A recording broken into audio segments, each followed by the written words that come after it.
کا قصہ ہے۔ کہیں دور پہاڑوں پر ایک عورت اور اس کا شوہر رہتے تھے۔ عورت بہت زیادہ دیندار تھی، لیکن اس کے شوہر کو اللہ پر اتنا یقین نہیں تھا۔ بیوی جب بھی اللہ یا اس کے رسول کا ذکر کرتی تو شوہر اسے ڈانٹ دیتا۔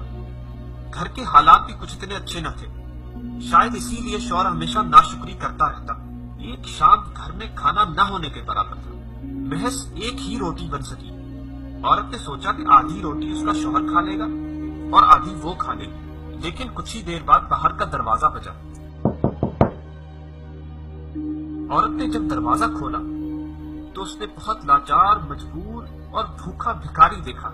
عورت کو اس پر بہت رحم آیا اور اس نے اللہ کے بھروسے گھر میں جو ایک ہی روٹی تھی وہ اس بھکاری کو دے دی، اس یقین کے ساتھ کہ اللہ اس کی ضرور مدد کرے گا۔ جب رات کا وقت ہوا اور اس کا شوہر گھر آیا تو اس نے کھانا مانگا۔ اس عورت نے بہت یقین، بہت بھروسے اور حوصلے کے ساتھ اپنے شوہر کو بتایا، گھر میں جتنا کھانا تھا میں نے بھکاری کو دے دیا، اس بھروسے کہ اللہ میری کسی نہ کسی طرح ضرور مدد کرے گا۔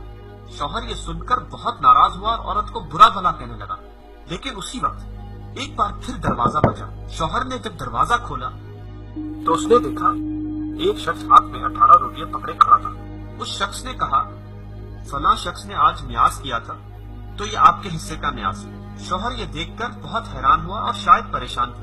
وہ یہ روٹیاں لے کر اندر گیا۔ جب اس عورت نے یہ روٹیاں دیکھی تو اس نے فوراً کہا، اس میں 2 روٹیاں کم ہیں۔ شوہر یہ سن کر مزید پریشان اور حیران ہو گیا، لیکن اس نے بغیر کوئی سوال پوچھے دوبارہ باہر گیا اور اس شخص سے معلوم کیا اس میں 2 روٹیاں کم کیوں ہیں۔ اس شخص نے جواب دیا، میں جب راستے سے آ رہا تھا تو مجھے بہت بھوک لگی تو میں نے اس میں سے 2 روٹیاں کھا لی، مجھے معاف کرنا۔ شوہر بہت حیران ہوا اور پریشان ہوا اور دوبارہ اندر چلا گیا۔ اس بار اس نے اپنی بیوی سے سوال کیا کہ تمہیں کیسے معلوم کہ اس میں 2 روٹیاں کم تھی؟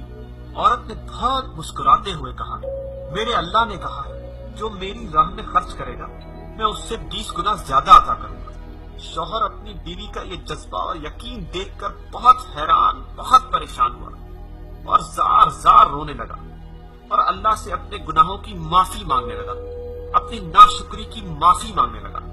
دوستو، اللہ پر یقین، اس پر بھروسہ اور تھوڑا سا صبر، بس یہی چیزیں ہیں جو ہمیں دنیا اور آخرت دونوں میں کامیاب کر سکتی ہیں۔ لہٰذا اللہ پر یقین کرتے رہیں اور صبر کرتے رہیں، انشاءاللہ وہ دلوں کے حال جانتا ہے، بے شک اللہ سب جانتا ہے۔ دوستو، کس طرح اس عورت کی اللہ نے اپنے غیب سے مدد کی، ہم کو بھی چاہیے کہ ہم اللہ پر بھروسہ رکھیں اور اس کی راہ میں خرچ کرتے رہیں، بے شک وہ جو وعدہ کرتا ہے اسے ضرور نبھاتا ہے۔